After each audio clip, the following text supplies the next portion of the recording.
Hoy arrancamos con pulmones y pleura, ¿sí?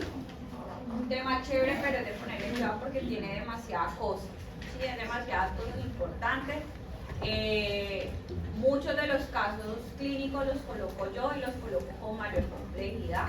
Ya nos dimos ¿cómo se dice eso? Una pruebita de un caso clínico muy suave. Ahora en el segundo corte, pues ya los casos clínicos incrementan su nivel de análisis, ¿cierto? Entonces ya van a ver casos clínicos un poco más complejos. Vamos a hablar antes, ¿cierto?, de todo lo que es la estructura del pulmón y propiamente de la pleura. Vamos a definir, ¿cierto?, lo que va a ser tracto respiratorio, vía aérea superior y vía aérea inferior. Entonces, la vía aérea superior está compuesta por cavidad nasal, ¿sí?, todo lo que es nasofaringe, cavidad nasal, senos paranasales, faringe y la porción de la laringe que se encuentra superior a las cuerdas vocales, ¿sí? Eso es vía aérea superior. Vía aérea inferior vamos a encontrar laringe por debajo de las cuerdas vocales, tráquea, bronquios, bronquiolos y pulmones propiamente, o sea, sacos alveolares. Entonces usted le dice, paciente con una lesión en vía aérea superior, ¿cuál de esas estructuras no estarían comprometidas? Pues ya saben cuáles están en la vía aérea superior. Y una vez estableciendo que es vía aérea superior e inferior, vamos a hablar de los pasos de la respiración. Son 3. Lo primero que vamos a definir es ventilación pulmonar. ¿Qué es ventilación pulmonar, chicos? ¿Qué es ventilación? Se supone que preparan clase, ¿no? Ventilación pulmonar es el intercambio de como aire con el exterior. Entrada, salida y aire. Muy bien. Eso es ventilación. Coloquialmente, respiración. Pero cuando ustedes ya le hablan de ventilación pulmonar, le están hablando de entrada y salida del aire, ¿sí? Entonces, permite la entrada de oxígeno a los pulmones y sacamos CO2, ¿cierto? Entra oxígeno, sale CO2, permitiendo el intercambio de aire con los alveolos pulmonares. Paso número 2, respiración externa, también llamada pulmonar. Consiste en el intercambio de gases, ojo, entre los alveolos y la sangre de los capilares pulmonares a través de la membrana alveolo-capilar. Gana O2, pierde CO2. O sea que eso se da, ¿dónde? ¿Dónde estaría la respiración externa pulmonar propiamente? En los pulmones, en la membrana alveolo-capilar. Si a mí me hablan de respiración interna o tisular, ¿a qué les suena? Intercambio de gases, ¿en dónde? Dentro de los capilares sistémicos que están en las células de los tejidos. O sea que cuando a mí me dicen respiración interna, me están hablando de la respiración que se da propiamente dentro de los tejidos. Ojo con eso. Propiamente lo que sería la respiración celular. Entonces, antes de definir, ¿cierto? Ya definiendo qué es respiración, los 3 pasos, qué es vía aérea superior, qué es vía inferior, vamos a hablar de 2 regiones pleuropulmonares separadas por una estructura, un espacio que ustedes ya vieron llamada mediastino, ¿cierto? ¿Qué nos queda de mediastino? El medio y el posterior. Y acabamos todas, ¿cierto? Entonces yo tengo una izquierda y una derecha. Vamos a hablar de un término llamado invaginación. ¿Qué es invaginación? Como una metida. Meterse. Como que algo. Resulta que ahora todos los órganos que vamos a empezar a ver, lo mismo sucede en el abdomen, están invaginados, ¿sí? Me imagino que ya vieron pulmones en embrión, ¿sí? Por algo que sí, otros que no, ¿cierto? Siempre que uno pregunta, están en placenta o no sé, no ha nacido el bebé todavía, ¿cierto? Hay uno que ya camina, hay otro que apenas está. Entonces resulta que cuando se está formando el pulmón, ¿cierto? Que va a representar esto rojito, pues lo que hace es como meterse, ¿sí? ¿Alguien tiene un guante aquí de pronto? Guantecito. Aquí ya. Gracias. Esto va a ser pleura. Pleura, ¿cierto? ¿Qué es la pleura? Lo que recubre. Tejido que conectivo, fibroso, tejido conectivo, ¿cierto? Entonces, tejido conectivo, entonces mi puño va a ser el pulmón. Y la pleura va a tener dos capas o dos láminas. Una externa que va a llamar parietal, que es la que va a estar en contacto con quién, con las costillas, con los músculos, y una interna, ¿cierto? Que va a llamar visceral. Si el pulmón hace esto y se invagina, ¿cierto? Se mete, la pleura lo forra. Pero miren que en medio de las dos pleuras queda un espacio, ¿sí están viendo? Si yo metiera la mano por aquí, habría un espacio. ¿Qué es lo que representa esto negro, cierto? Se metió el pulmón, se invaginó. Esta azul sería la pleura parietal. Y si es esta, mire que acá ya se metió, esta es que está bordeando es la visceral, y el espacio entre ellas dos se va a llamar cavidad pleural. La cavidad pleural dicen que es virtual. ¿Cómo así? Es como es un espacio que no es un espacio. Es un espacio que en la vida real no existe, pero se sabe que está allí, ¿cierto? Pero que si le entra pus, una infección. Exacto. En la vida real es virtual, o sea, usted no lo puede ver, pero usted sabe que está allí, ¿sí o no? Pero resulta que ese espacio tiene un líquido llamado líquido pleural. ¿Para qué servirá ese líquido pleural? Para evitar el roce de las dos pleuras. ¿Cuándo? Cuando yo tomo aire y boto aire, o sea, durante la ventilación, ¿cierto? Entonces, acá el pulmón se insufla, vuelve y se insufla, vuelve y se insufla. Entonces, evita el roce de esas pleuras. Resulta que esa cavidad pleural se puede volver real. Entonces, acá la compañera me decía, profe, cuando hay sangre, cuando hay pus y cuando hay aire, efectivamente se vuelve real cuando algún objeto extraño o sustancia ocupa ese espacio, que no debería haber nada allí, sino solamente líquido pleural. Ahí aparece real ese espacio o esa cavidad pleural. Entonces miren acá, yo tengo pleura parietal, que es la que va a estar en contacto con las costillas, con la pleura, con los músculos. Tengo una cavidad pleural y tengo la pleura visceral. Esa es la que tiene más, la que tiene contacto con Sí, la visceral está íntimamente relacionada con el pulmón y la parietal con las estructuras externas. Profe, cuando se llena de aire, es que es el mismo, pero es que Tranquila, ya vamos para allá, estamos como en la mitad de la diapositiva y le muestro. Profe, y es verdad que es difícil separar la pleura visceral sin lastimar o Claro, llevarse algo del pulmón. es casi imposible separar la pleura visceral del pulmón. Si usted lo llega a hacer, sería la mitad como del tejido pulmonar. Y lo vamos a ver en la disección. ¿Sí? En la disección del pulmón, usted va a ver que prácticamente usted arranca un pedacito y le va a llevar casi todo el parénquima. ¿Sí?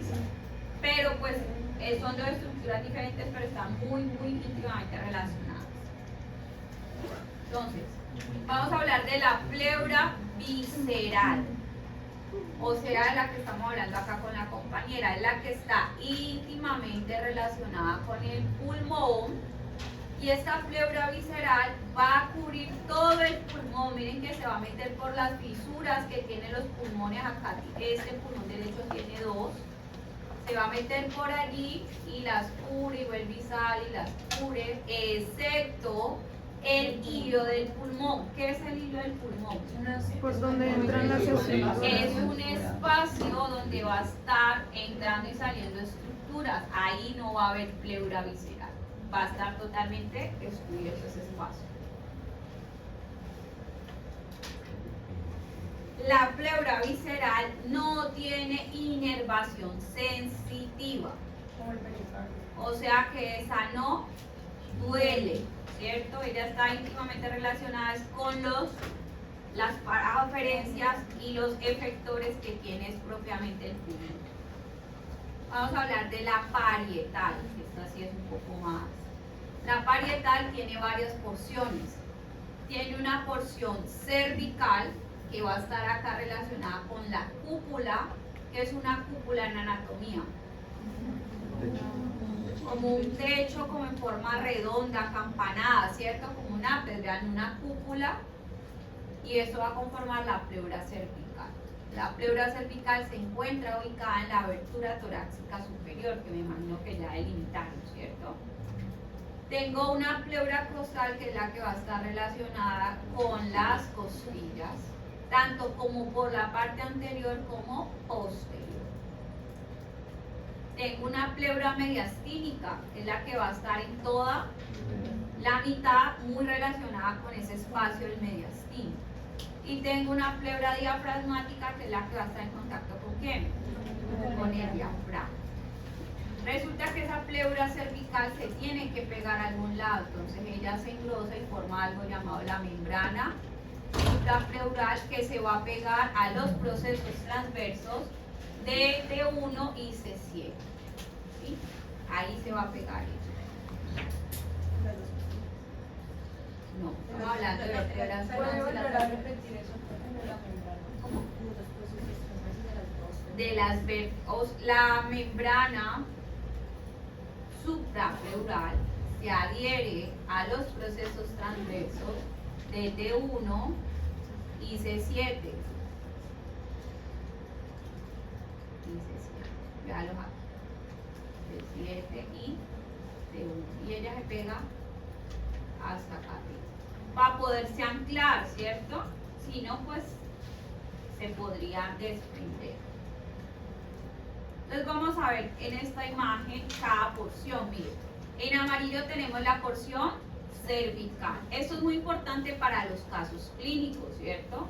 Porque usted le van a decir a nivel de la porción cervical, ¿cierto? De la pleura. Miren, azul la porción costal, en verde la porción diafragmática y en moradito como fucsia está la porción mediastínica, ¿verdad? Porque acá está el corazón, todo esto es mediastínico. Y pues en naranja totalmente sería la pleura visceral.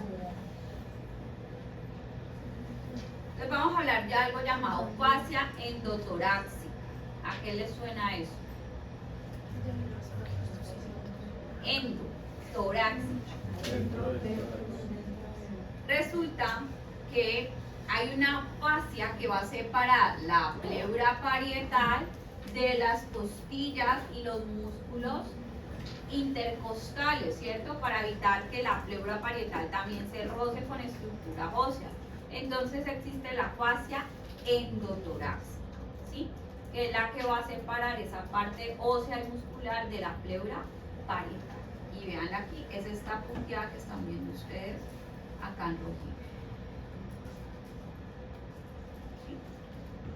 Esa fascia endotorácica no llega al mediastino, ella solamente existe a nivel de las cavidades o las regiones pleuropulmonares, ¿sí? Entonces vamos a hacer un recorderis desde lo más superficial a lo más profundo. Estamos en un corte por debajo de la mama, entonces vamos a encontrar piel, tejido adiposo, ¿cierto? Voy a encontrar un primer músculo llamado músculo intercostal, externo, luego ¿qué sigue? Interno, luego sigue íntimo, paquete va, arteria veninerva intercostal. La fascia. Vamos a ver la fascia endotorácica, otra vez tejido adiposo y finalmente pleura parietal y pleura visceral. Entonces a mí me dicen en un caso clínico, paciente que sufre una herida cortopulsante, ¿cierto? A nivel debajo de la línea parasternal, ¿cierto? ¿Vieron lo de las líneas parasternales? ¿No? Medio axilar, ¿no? Parasternal, paralelo ¿a quién? Al esternón, ¿cierto? 2 centímetros lateral a la mama, o sea, parasternal, 2 centímetros lateral a la mama, o sea que aquí sería la herida. Y dice que no fue penetrante la herida, o sea, no perforó pulmón. Entonces, ¿a qué nivel estarían afectadas o qué capas estarían afectadas? Entonces pensemos con esta imagen. Piel, tejido adiposo, intercostal externo, interno, íntimo, y pudo haber cogido fascia endotorácica hasta allí, ¿cierto? Entonces ella me dice, fue penetrante, perforó, entonces se llevó todas estas capas, ¿cierto? Me pueden decir, ojo, solamente llegó a cavidad pleural. ¿Será que cogió pleura visceral? No. Ojo, todas esas cosas yo las tengo que analizar y pensar. Que le dicen que la herida solamente llegó a cavidad pleural. ¿Hay lesión de la pleura visceral y el pulmón? No necesariamente, ¿cierto? Porque si no también se hubiera visual. Me tendrían que decir, hay aire, hay sangre, o sea, me tienen que dar otra pista para decirme que se lesionó pleura visceral o en su defecto pulmón. ¿Listo? Entonces, hablando de una vez de la pleura parietal, pues ella tiene unos recesos. ¿Qué son recesos? Espacios que acá lo han representado como si fueran bolsillos, ¿sí? Si usted mete la mano bolsillo, pues usted va a ver un espacio allí. Yo voy a tener dos muy importantes a cada lado. Uno que se va a llamar costomediastínico, ¿sí? Y el costomediastínico del lado izquierdo es más amplio que del lado derecho. ¿Por qué? Por la ubicación del corazón. Mírenlo acá. ¿Qué le pasa a este pulmón izquierdo? ¿Qué le nota? Tiene una ¿qué? Una incisura o sea, como por decirlo así, una escotadura, una curvatura, porque le está dando espacio ¿a quién? Al ventrículo izquierdo del corazón. Entonces este espacio donde el pulmón se recoge, queda la pleura ahí vacía, ¿sí la están viendo? Es el famoso receso costomediastínico. ¿El lado derecho es igual de amplio? No, el del lado derecho es muy, muy pequeño, es muy estrecho. ¿Para qué servirá el receso costomediastínico del lado izquierdo? Procedimientos quirúrgicos, tanto del pulmón como de quién? El corazón. Pues resulta que si yo necesito hacer una intervención en pericardio, pues yo no le voy a abrir el tórax al paciente, ¿cierto? Cirugía corazón ahí. Entonces, ¿yo qué puedo hacer? Si yo necesito solamente llegar a pericardio, me puedo meter por este receso costomediastínico y trabajar aquí en esta área del pericardio, ¿sí? Tengo otros a los finales, en las bases, llamados recesos costodiafragmáticos. ¿Sí? Ya llegando en esa cara diafragmática del pulmón, miren que están aquí, son estos. ¿Para qué servirán esos recesos? También para intervenciones quirúrgicas, procedimientos a nivel, ¿cierto? Entonces vamos a ver, miren aquí, están ubicados más o menos, estamos en una cara anterior, esos recesos costomediastínicos, más o menos estamos entre el cuarto al sexto espacio intercostal, ¿cierto? Que se va viendo. Y más o menos del sexto al décimo estamos viendo cómo aparecen esos recesos costodiafragmáticos. Hacia la parte posterior es mucho más amplio, llega hasta el 12º espacio, porque por la parte de atrás no tengo vísceras aquí, ¿cierto? Generándome ocupación, sino que por detrás pues está la pleura solita, ¿se están viendo?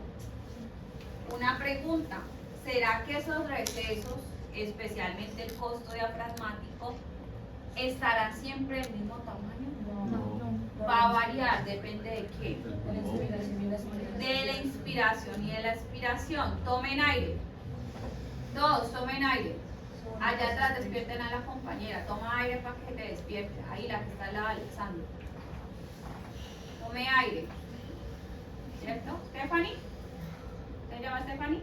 ¿No? Por ahí hay una Stephanie que me debe unas preguntas. Tome aire, ¿cierto? Para que se despierte, para que oxigene su cerebro. Si usted toma aire, ¿qué pasa con el diafragma? ¿Qué? Esa cosa ya la vieron, ¿no? ¿Qué pasa con el diafragma cuando yo tomo aire? Se contrae, va para arriba o para abajo. Para abajo. ¿Y qué pasa con la cavidad torácica? Se ensancha. O sea que ¿qué hacen los pulmones? ¿Suben o bajan? tienen que descender junto con el diafragma, ¿cierto? Entonces acá hay unas presiones positivas y negativas, ¿cierto? Entonces cuando usted toma aire, este receso postodiafragmático se vuelve pequeñito, porque los pulmones están totalmente descendidos junto con el diafragma. Si yo boto el aire, boten el aire, ¿qué pasa con el diafragma? Se sube. ¿Qué pasa con los pulmones? ¿Se suben y será que se ensancha?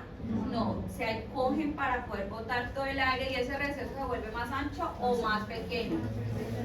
Se vuelve más grande. Porque el pulmón, ¿qué pasó? Subió. Entonces, y cuando se vuelve a la normalidad, ¿qué pasa con esos recesos? Pues vuelven al tamaño normal, ¿sí?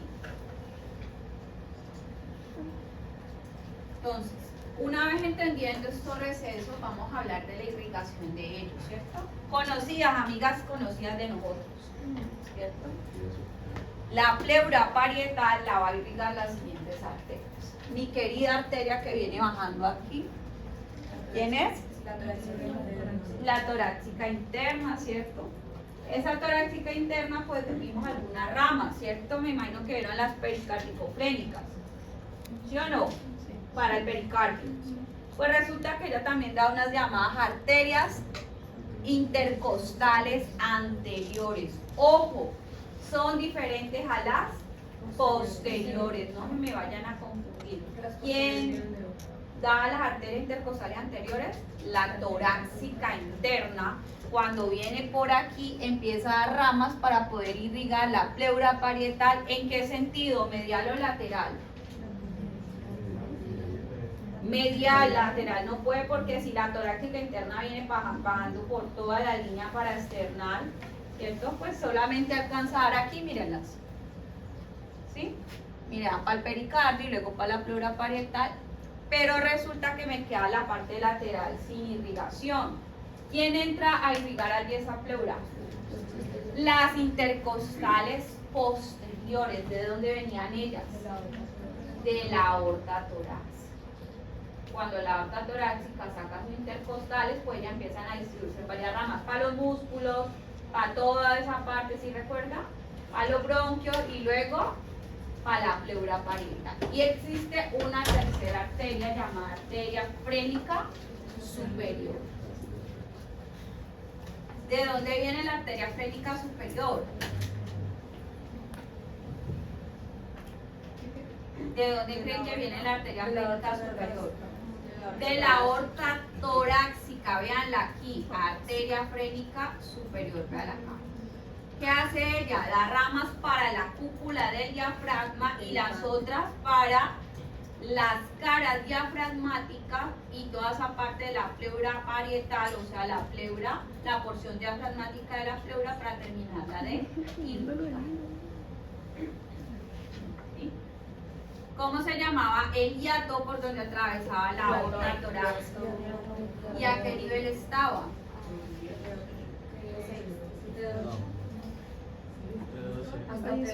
T12. ¿A qué nivel atraviesa el exófago el diafragma? T10. ¿Y cómo se llamaba ese orificio? Hiato esofágico. ¿A qué nivel está el orificio de la vena cava superior? De la vena cava inferior. T8. Eso no se me puede olvidar. Eso me lo van a preguntar.